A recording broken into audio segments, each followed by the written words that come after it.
Hello and good morning, everybody. Hi, good morning. How are you doing? Is this the doctor?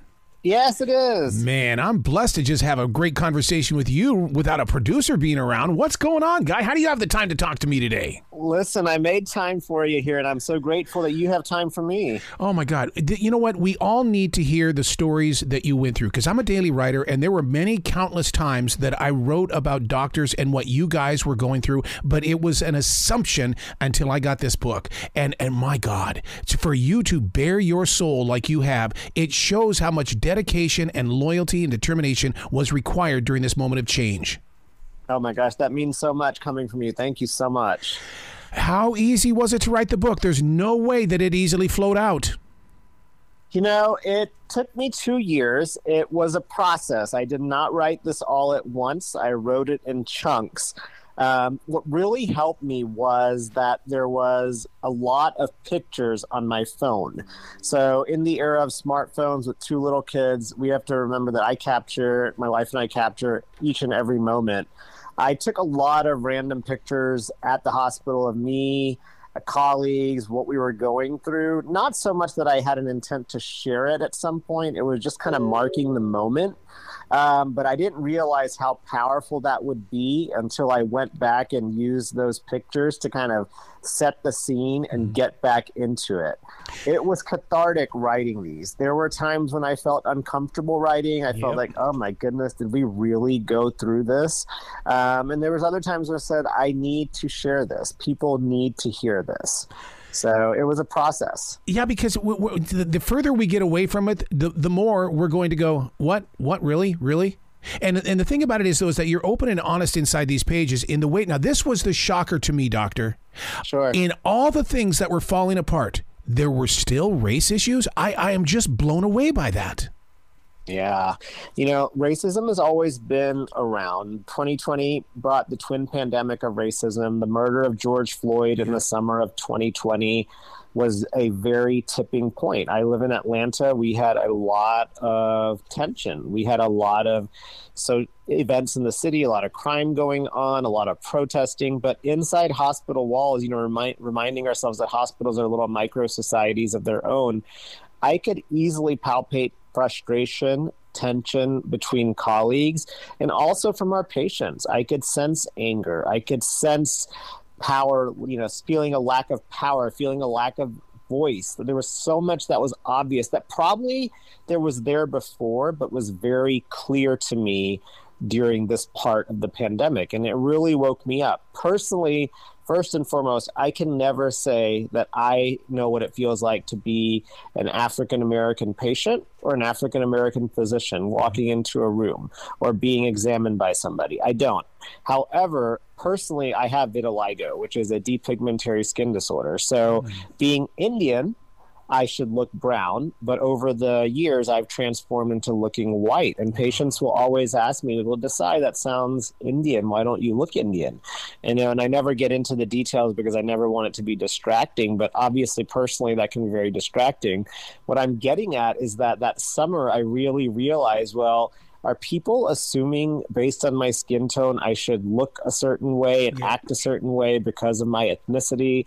And it really was awakening to me that's the first thing that we notice on somebody, and we probably have some biases and assumptions with that.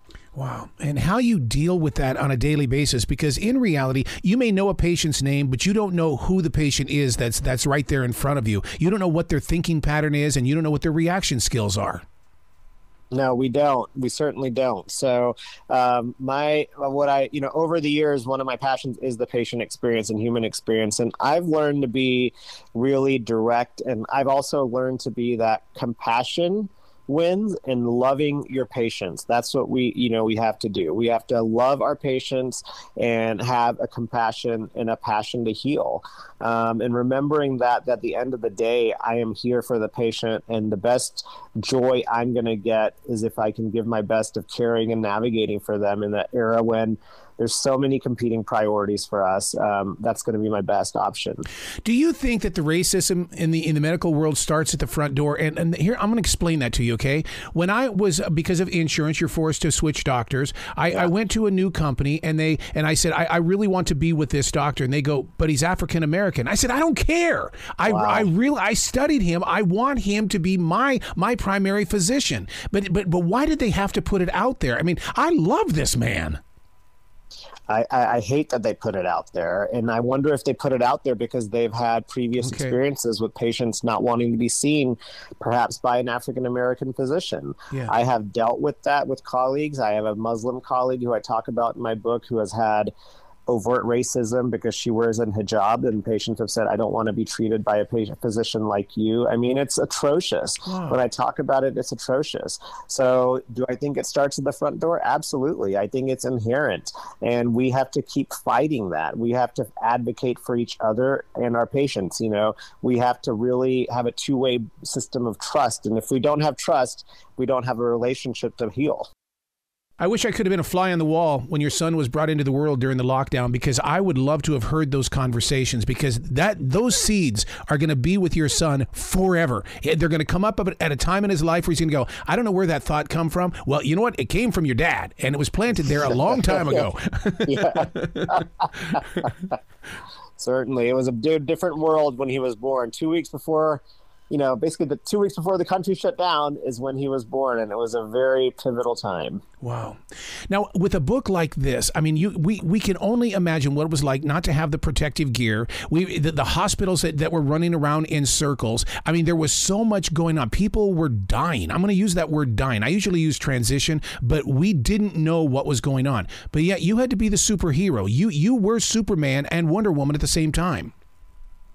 Yeah, I don't like to call myself Superman necessarily, because I think I'll say that because I don't want to epitomize myself and say that I was doing what other people weren't doing. But I was really, truly surrounded by a village of people who were showing up every day, putting their brave face on and doing the best that they can. And it took a toll on us. It really did. It really took a toll on us. And, people were dying, but people were suffering. Being a witness to suffering, that is so hard. COVID resulted in so much solitude and isolation for so many, also in the hospital when patients are feeling their worst. They did not have families with them. They didn't have anybody to advocate for them. We were dressed in this PPE, covered.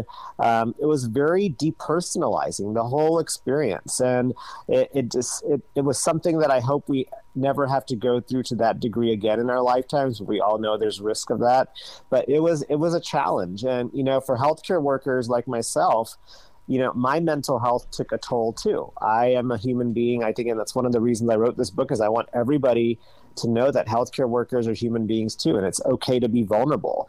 And that summer of 2020 is when I really realized, you know what? I can't be, just as you put it, Superman and go, go, go, go, go, go, go. There comes a time where I have to say, okay, I need to slow down. Something's not right. And I talk about that openly in my book. One anecdote, which I get into, is really teaching my daughter how to ride her bike. She was 4 at the time, off training wheels. I felt no joy doing that. And I knew something was wrong at that point. Yeah.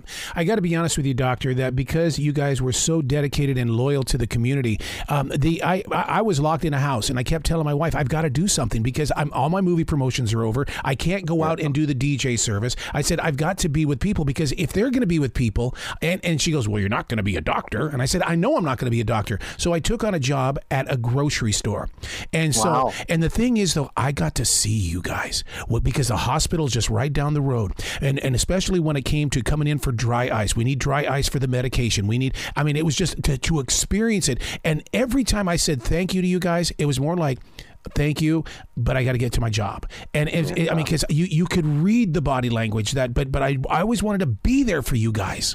Well, we appreciate that. I think in general, there was a lot of people like yourself, and that's really admirable what you did. And I appreciate that, certainly. That healthcare heroes lingo really did help us in that first few months of the pandemic. Yeah. And I talk how that transitioned out of that. Once the vaccine was there and COVID started, we kind of have decreasing cases and society started returning to normal. the hospitals didn't return to normal, right? And we're still recovering from that. And that mentality of healthcare workers being heroes. And I'm not saying we should just always be heroes and at the pedestal and the best of the best. That's not what I'm suggesting. But for all of us, for the sake of when we need healthcare and a stable healthcare system, we really need to focus on our healthcare workers in the workforce. You're absolutely right. In this day and age where it's kind of evolved and changed, I know that your world inside that hospital has changed because I was just recently had some procedures done at the hospital. And the thing is, the first thing I did was I looked over that room like you would not believe when I was rolled in there. So at the grocery store, the sneeze guards are down. We're not wearing masks. My heart is just in question because COVID hasn't gone away. Are you feeling the same thing? I mean, you get to touch these people. And I mean, are you in fear now? I feel that. Do I mask everywhere I go? No, I don't anymore. But I am vaccinated. Yeah, I have done all of those mitigation measures. If the minute I feel like I'm getting sick, last week I had the flu, the full-on flu. I did mask once I started recovering and going out. So I now know when to turn it on, and I know what to do to prevent disease. But within the hospital walls, yes. Is it when I'm still seeing a COVID patient? Completely rattles me. It still completely rattles me because I know the degree of suffering and the degree of complications that can happen. Our worlds in the hospital have changed. We're not universally masking anymore. And I think that's okay with the community rates and where we're at right now. With that being said, we should never mask shame somebody who is asking us to put on a mask or asking us to be around and saying, let's do this, because you never know what their health is and why they're asking for that. So we always have to be respectful of that. You talk about something here that I know is going to make a connection with everybody in the medical world, but also anybody else who was an essential worker. What we went through to put our souls out there, substance abuse, violence, divorce. I mean, you're not afraid to talk about that in this book. I'm not, because I've seen it, leading my group and being around in this community, for better or worse. I'm privy to a lot of personal, very solid relationships. And I've seen physicians go through this in and out of the pandemic. I will say, physicians, we are trained to not make mistakes. We are trained to heal. We are trained to fix things. When we cannot, it is the worst feeling for us. When we cannot overcome a challenge, it's not the way we're wired. So this pandemic especially brought so many challenges to us because there was so much that we could not fix. I could not fix. It's been a process for me to understand that, being a leader, I'm not going to be able to fix everything. It may be only half fixed and I have to deal with it and move on. And that's a process of acceptance, and that's setting boundaries for myself. One thing I'm really proud of is that I'm going to be able to donate all of my proceeds back to the Lorna Breen Heroes Foundation. Dr. Breen was a physician who committed suicide in 2020 after serving in a very busy ER and leading in New York City. It's tragic. When her story came out, and I still read back her story, it is basically one that I say to myself, this could have been me. Yep. This could have been any of my colleagues. Yep. And her family started this organization to destigmatize mental health for healthcare workers, all disciplines, not just doctors, and really try to work on increasing the joy in practicing, because we want everybody to feel safe practicing. We want everybody to feel safe that they can get help when they want to. And doctors especially sometimes don't feel that they're safe to do so because they're worried about the repercussions on what does that mean for my professional license? What does that mean for my future? And we have to remove those barriers. And that's really one of the reasons I wrote this book, because when I've shared this book kind of one-offs or my story one-off, people look at me like, wow, you struggled? And I said, yes, because it's always people that seem put together on internal side that they're probably collapsing a little bit. And we have to be comfortable talking about that. Where can people go to find out more about you and to get involved with this foundation you just spoke of? Absolutely. So my website, DhavalDesaiMD.com, has all the information. The book is available at all major retailers. Dr. Lorna Breen, her foundation is called Dr. Lorna Breen Heroes, easily found on Google. And my social media pages have links to all of that as well. Man, you got to come back to this show anytime. The future is always going to be open for you, sir. I appreciate that, Arrow. It's been a pleasure being with you. Well, you be brilliant today, okay? Thank you so much. Take care.